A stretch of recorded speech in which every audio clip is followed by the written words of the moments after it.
आफ्नो परिचय पत्र देखाउनुहोस् र लाइनमा बस्नुहोस्। हजुर, एकैछिन है। निर्वाचनको लागि नेपाल सरकारले 40 दिनको लागि निर्वाचन प्रहरी अथवा जसलाई हामी लोकल भाषामा म्यादी प्रहरी भन्छौँ माफ गर्नुहोस्, भर्ना गरिरहेको छ। पोस्टरहरू निर्वाचन आचार संहिता अनुसार धेरै ठूला छन्।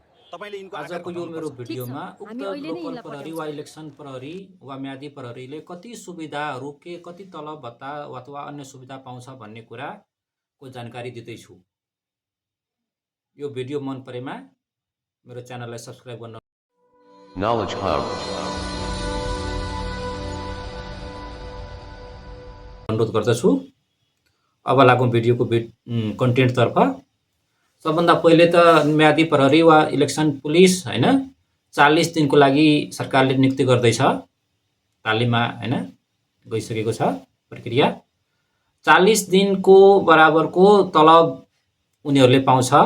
दिनको 869 रुपैयाँ 40 पैसा यानि कि प्रहरी जवानको दर हो यो हैन।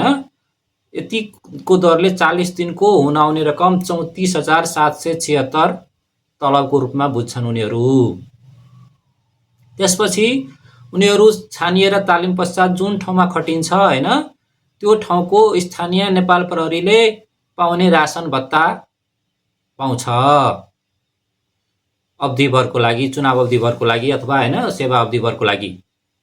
त्यसपछि उनीहरूलाई खटिएको स्थानमा जान आउनको लागि एक पटकलाई यानि कि एक पटक मात्र जान पनि र आउन पनि 846 रुपैयाँको दरले हुन आउने रकम यानि कि जाने र आउने दुईटैको 846 को दरले हुन आउने रकम 1692 रुपैयाँ यो पनि यातायात खर्चको रूपमा पाउँछ।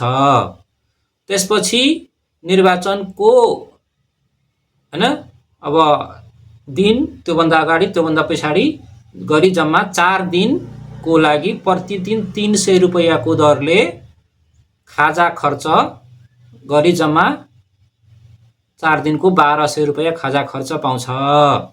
यो सबैलाई जोड्दाखेरि जम्मा 37,668 रुपैयाँ तलब तथा भत्ता।